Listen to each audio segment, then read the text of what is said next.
Waliwo omuwala ayitibwa Melissa Kayanja Nakyomu yalangibwako emabega ku social media wonna ne ku TV ez'enjawulo nga yali yabula ng'ennaku z'omwezi 14 lwali lunaku lwa Valentine. Omuwala ono yali akyasomera ddala nga muwala muto alina emyaka 17 wabula yabula n'alangibwa era abazadde be badisiplayinga n'ennamba ez'okkubako ku mikutu egy'enjawulo. Mpozzi ennaku zonna zamaze ng'abuze okuva nga 14 paka olwaleero nga ennaku z'omwezi 19 omwana ono kyamukisa mulungi olwaleero alabise. Naye bw'alabise n'emboozi ye engeri gye yabulamu neetegeerekeka yabula atya okuva ku bazadde be, yabula atya okutuuka yonna gye bamusanze, kubanga olunaku lwaleero asangiddwa mu kiyumba ekitasulamu bantu eyo emuyenga nga mwana muwala ono ali mu kiyumba ekyo. Ekyewuunyisa nti mu kiyumba ekyo mubaddemu ne bed cover n'ebisigadde. Yatuukayo atya omuwala ono? Wuliriza vidiyo eno, eddoboozi lino liwulize omanye omuwala ono yatuuka atya mu kifo ekyo. Kigambibwa nti omuwala ono bw'abula nga 14 bazadde be bagenda ku poliisi ne balipootinga omusango guno. Bwe balipootinga omusango guno, poliisi flying squad netandika okubeera nga ekola omulimu gwayo. Yakola etya omulimu gwayo? Poliisi yatandika okukola omulimu gwayo netandika okubeera ng'enoonyereza ku mwana ono engeri gye yabuzeemu, gy'ayinza okubeera nga yabuzeemu. Mpozzi baatandikira okubeera nga bakebera ku CCTV cameras zaabwe okulaba okusinziira ku bazadde wa gye baali basuubira omwana waabwe gy'ayinza okuba gyali yagenzeeko. Ekituufu baakebera ku CCTV cameras ne bakizuula nti omuwala ono yali agenze ku passport office okubeera nga ajjuza foomu asobole okubeera nga afuna passport mu kiseera ekyo. Wabula kigambibwa nti kamera zino awo we zaasemba okubeera nga zimulaba ng'agenda tezaddamu kumanya wa wayinza kubeera ng'agenze. Kakati poliisi kyaddamu okukola kwe kubeera nga etracking essimu y'omwana ono balabe ani ayinza okubeera nga yasembayo okumukubira, baani be yakubira n'ebisigadde ebifaananako bwe bityo. Poliisi bwe beera tracking essimu yakizuula nti essimu y'omwana ono yaswitchingibwa off ku ssaawa 5 ez'ekiro. Wabula bwe switchingibwa off ku ssaawa 5 ez'ekiro waliwo ennamba eyasembayo kubbwako ku ssimu eyo. Ennamba eyo poliisi yagitracking era n'ekubira omuvubuka owa boodabooda. Omuvubuka wa boodabooda bamukubidde teyeegaanye nti tannakubirwa ku nnamba eyo, wabula bwe bamukubidde yasobodde bwe bamukubidde ne bamugamba basinkane ku poliisi gy'abadde bamuyita, wabula naye n'abagamba tagenda kujja mu kitundu kyeyo, wabula bajje mu kitundu kya poliisi ekikola ki ekimutwala gye basinkanye. Omuvubuka ng'atandika kubeera nga bamukunya nga bw'ababuulira ekyaliwo ddala. Bwe bamulaze ennamba eyasembayo omukubira ku lunaku olwo nga 14 ku ssaawa 5, omuvubuka yakizuula n'abagamba nti ennamba eyo yankubibwako, naye yankubibwako mukama wange Omuzungu.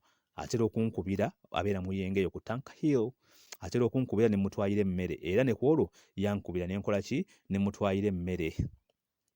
Kakati bwe bamala okukozesa ennamba y'omwana eno okukuba essimu kuwa boodabooda eno, essimu baagiswitchinga off. Oluvannyuma ku ssaawa ezo kigambibwa nti omuvubuka ono bw'atwala emmere teyalaba ku muwala, wabula yavaayo n'agenda nga amaze okuderivalinga emmere. Kakati poliisi bw'ekizuula nti waliyo Omuzungu eyakubisa ennamba y'omwana ono, bagenda mu kifo ekyo Omuzungu w'abeera nga owa boodabooda n'abatwalayo. Olwatuuseyo basanze nga Omuzungu taliiwo, wabula nga waliwo asikaali akuumirwa Omuzungu oyo. Asikaali bamubuuzizza, yabagambye nti omuwala oyo yabadde abeerawo ennaku ewaka mu nnyumba y'Omuzungu, yabadde abeerawo ennaku ezimu, naye bamuggyewo ne bamuderivalinga ne bamuteeka mu kiyumba ekimu ekiri abandoned. Asikaali naye yayogedde mazima. Mwana wattu poliisi egenda okutuukayo ng'omwana muwala akola ki? Nga mwana muwala Melissa mu kiyumba mwali.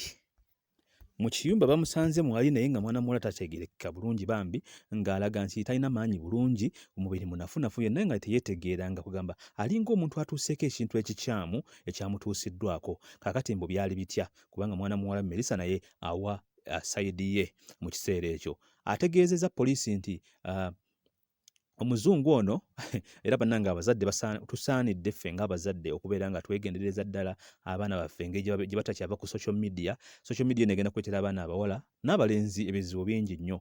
Omwana ono basinkanye batya n'Omuzungu ono okutuuka okubeera ng'omwana ono yagenda emuyenga n'afuna ebizibu bino. Nti basinkana n'Omuzungu ku Facebook ne babeera nga boogera ebiseera ebisinga, ne boogera ne beekwana ku Facebook okwo. Kaakati omuwala ono engeri gy'alinga asoma yakozesezza omukisa guno oba opportunity eno okubeera nti bwe yagenze ku passport office, kubanga bazadde be babadde bakimanyi nti gy'akoze eki, gy'agenze. Bwe yatuuse ku passport office ne bakola program n'Omuzungu ono basinkane nga 14. 14 bwe zatuuse ng'agenze ku passport office n'agenda butereevu emuyenga gye basinkanye n'omuzungu ono. Omwana ono ategeeza nti bwe baamuwa ebyokulya omuzungu ono yamudraginga. Omuzungu ono yamuteeramu ebintu ebitategeerekeka, yamuteeramu drugs. Omwana agenda okulya ku mmere n'okunywa ku byokunywa n'apaasinga out. Kaakati omwana ono ennaku zonna okuva nga 14 abadde abeera mu nnyumba y'omuzungu ono ng'amukozesa buli kintu kyonna kye yeetaaga okubeera ng'amukozesa ng'omuntu ali unconscious, omuntu atategeera. Amukozeseza ebintu bingi nnyo ebyenjawulo bitayinza kuyisa mu kamwa mu kiseera kino ye ng'omuzungu bw'oba amanyi abazungu. Olw'amayizza emikolo gye n'ebintu bye byakola omuzungu nga bakwata omwana nga bamusuula mu abandoned house, ndowooza afiire eyo oba embwa zimulye. Naye Katonda mulungi nnyo, omwana ono basobodde okubeera ne bamusanze nga mulamu. So bannange, alina muganda wo, alina mutoowo, gezaako okubeera ng'omubuulirira ku bintu bino ebya relationships eby'abantu bebeekwanira ku online. Abantu abamu tebabeera batuufu, abantu abamu bakozesa abantu ebikyamu olw'okubanga mukwanidde ku Facebook okwo n'agenda n'amusinkana n'amukozesa ebintu ebikyamu. Era kyova olaba buluusi abantu tufa nnyo. Ofuna omukyalo omitinga omukazi ku social media, obeere musajja omitinga omukazi ku social media okwo omukwanye, omukazi ayagala mu miitinga ewuwe, mu miitinga ewaka ewuwe, alemeddeko gy'ayagala, naawe olw'okuba wayidde dda ogenda okutuuka eyo ng'atofuna ebizibu ebyenjawulo. Kakati mwana muwala Melissa ono myaka 17, tunuulira obuzibu bw'ayiseemu mu kiseera kino. Bamurepinze, bamukozesezza ebintu byonna by'atali ready okubeera ng'akola mu kiseera ekyo, kubanga munnange baana bawala ennaku zino baagala abazungu be balina laavu, abazungu be balina ssente.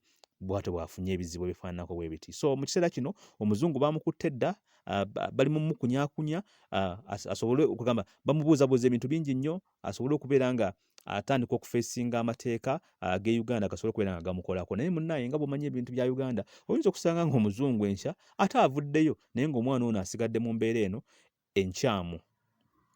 Mu kiseera kino omwana ono ebifaananyi bimaze okupositingibwa ku social media zonna, naye tetunalaba ku kifaananyi kya muzungu. Yakozesezza mwana ono byambyone, yakozesezza mwana ono bintu byakoze nga teyeeyagalidde, tetunalaba ku kifaananyi kya muzungu. So tusaba poliisi tubeere nga omuzungu oyo naye tumulabako tulabe bw'afaana, kubanga bagamba nti omukozi w'oku gate agambye nti embeera eno omuzungu ono agikozesezza abaana bangi nnyo abaddugavu, bangi nnyo, era abakwanira ku social media okwo ne bagenda ne bamumiitinga ne bafuna ebizibu bingi nnyo. Baganda bange bannyinaze bannayuganda, bannaye twebeereremu. Kituufu abazungu tubaagala era bangi mubaagadde mubafunyemu emikisa, naye lwaki omiitinga omuntu mu mbeera eyo? Anyway, bwe mutwe mumiitinga abantu naye embeera ekyukemu. Gwe lw'omiitinze omuntu n'omumiitinga mu maka ge, meet in the public place. Meet in the public place, mwogere, mumanye ki kye muyinza okuzzaako. So kakati mwana muwala ono takyategeera na bulungi, buli kimu kyamusobedde dda, aswadde Facebook yonna, kubanga abantu bangi bamupositinga bambi nga omanyi ebintu by'okubula. Mikwano gye gy'asomye nagyo gyamupositinga, bakoze hashtags nnyingi nnyo, poliisi n'ekiyingiramu n'etandika okulondoola, era twebaza ne Uganda Police okubeera nga yasobodde okubeera ng'erondoola omusango guno n'egutuusa weegutuusiza olunaku lwa leero, n'okubeera nti omwana ono nga bwe mulengera mu kiyumba awo bamaze ne bamuzuula. So twewe advice ku vidiyo eno, mumulowooza kyandibadde kitya? Lwaki abawala ennaku zino baggwamu nnyo olw'abazungu? Lwaki abawala baggwamu nnyo olw'abavubuka be basinkanye ku social media? Omuntu tomumanyi